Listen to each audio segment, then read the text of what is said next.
Hello friends, তো তোমাদের জন্য নিয়ে এসেছি একটা নিউ ব্লগ ভিডিও। তো তোমরা দেখতেই পাচ্ছ একটা রেস্টুরেন্টের ভিডিও। তো অনেকদিন ইচ্ছে করছিল যে একটু যাওয়ার, তো তোমাকে নিয়ে বেরিয়ে পড়লাম। তো তোমরা দেখতেই পাচ্ছ তাহিরপুরে হইচই রেস্টুরেন্ট। তো অনেকবার শুনেছি রেস্টুরেন্টের কথা, তো ফাইনালি চলে আসলাম। ভিতরের অ্যাম্বিয়েন্সটা খুব সুন্দর, তাই তোমাদের সাথে ভাবলাম শেয়ার করি। যারা যারা গেছো তারা তারা জানো, আর যারা যারা যাওনি তারা তারা যেতে পারো, খুব ভালো। আর ভিতরের পরিবেশটাও খুব সুন্দর, নিরিবিলি, আমার তো খুব ভালো লেগেছে। তো আমরা গিয়ে রাতারাতি ভিতরে বসলাম।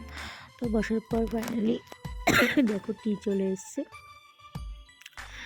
তো টিটা খুব টেস্টি ছিল। তারপরে আমারও জন্য কফি অর্ডার করেছিলাম, তো ওটা একটু আসতে লেট করছিল, তো আমি এই ফাঁকে বাইরে একটু ঘুরে নিচ্ছিলাম। তো তারপরে তো ফাইনালি চলে আসলো কফিটাও খুব সুন্দর ছিল। তারপরে স্টার্টারে আমরা নিয়েছিলাম ক্রিসপি চিকেন। ওটা ছাড়া হয় না, কারণ ক্রিসপি চিকেন খেতে খুব ভালো লাগে আমার আর আমার মায়েরও। তো ওটাও খুব টেস্টি ছিল। মাকে জিজ্ঞাসা করলাম কেমন লাগলো, মায়েরও খুব ভালো লেগেছে, এক্সপ্রেশন দেখে বুঝতেই পারছো।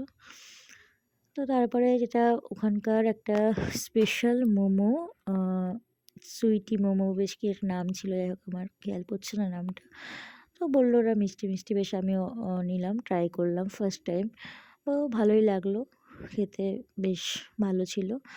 তারপরে যে আমরা মেন কোর্সে চলে আসলাম। মেন কোর্সে ছিল রাইস আর ছিল চিকেন।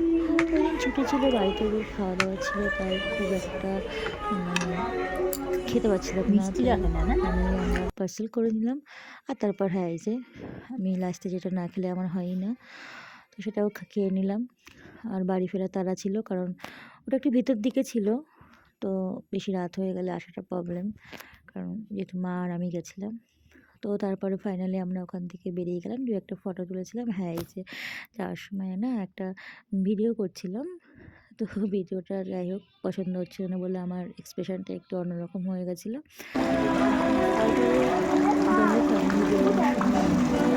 ছিলাম। হ্যাঁ, এই যে লাস্টে বাড়ির দিকে রওনা দিচ্ছিলাম। তো কেমন লাগলো তোমরা জানিও। আমার তো good night, tata, bye bye.